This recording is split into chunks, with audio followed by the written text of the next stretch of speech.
Mga kababayan, kilala niyo pa rin ba ito, si Sundalong Kani na 'to? Alam niyo, sa pakiramdam ko, pilingirong senador pa rin. Wala nang ibang ginawa mula nung naluklok yan sa Senado. Hanggang ngayon, isinusukan na nga ng sambayan ng Pilipino yan eh. Puro paninira sa ating bansa ang ginawa nito. Tapos itong mga mainstream media rin eh, dapat yan hindi na pinapansin yan eh. Isipin mo, sasabihin niya na yung iba nating kapulisan ay nagsasagawa o sangkot na pabagsakin ngayon si Pangulong Marcos. Isipin mo yan sa paninira nitong Sundalong Kani na to. At ang nasa likod daw ay si former President Rodrigo Duterte. Eh di ba magkagalit yan sila ni PRRD?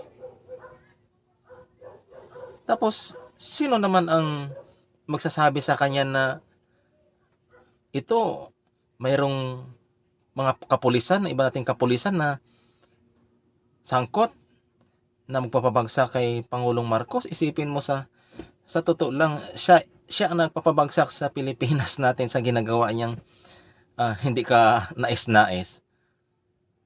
'Di ba? Eh kung ako sa mga kapulisan nito, imbestigahan ko kung saan tong nanggaling ang ginagawa niya eh. Alam mo ang ginagawa ni Sundalong Kani na to, paninirang puri sa ating kapulisan. Na maganda yung hangarin ng mga kapulisan sa atin na para sa ating bansa, tapos isasabit pa niya. Nasasabihin pa rin niya na ang ibang kapulisan ay sangkot sa pagpabagsak kay Pangulong Marcos.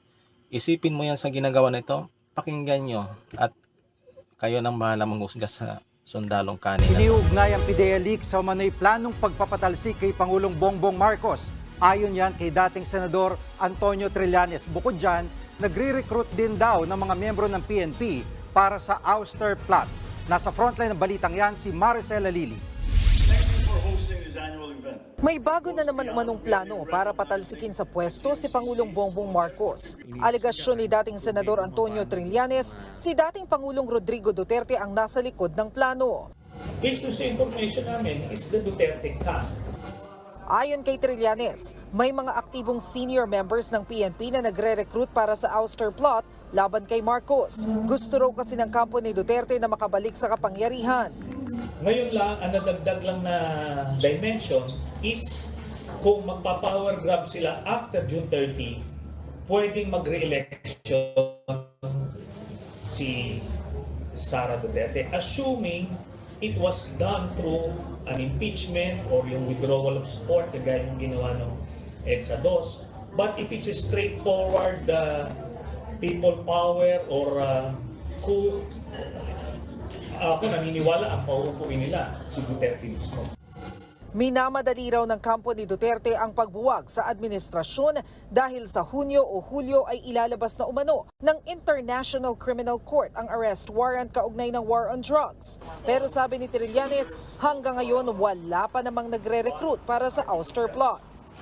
Iginiit naman ng PNP, wala silang namomonitor na destabilization plot sa kanilang hanay. Ang pag-iikot ni PNP Chief Romel Francisco Marbil sa Visayas at Mindanao ay hindi raw para mag-loyalty check, kundi bahagi lang ng regular routine ng isang bagong hepe. Panawagan ng PNP kay Trillanes. At ang pakiusap lang po natin kay kagalang-galang na dating Senador Trillanes, please spare the PNP dito po sa mga issue po na ito. At alam po kung sino man pong makikilahok dito na mabigat po ito dahil this is treason.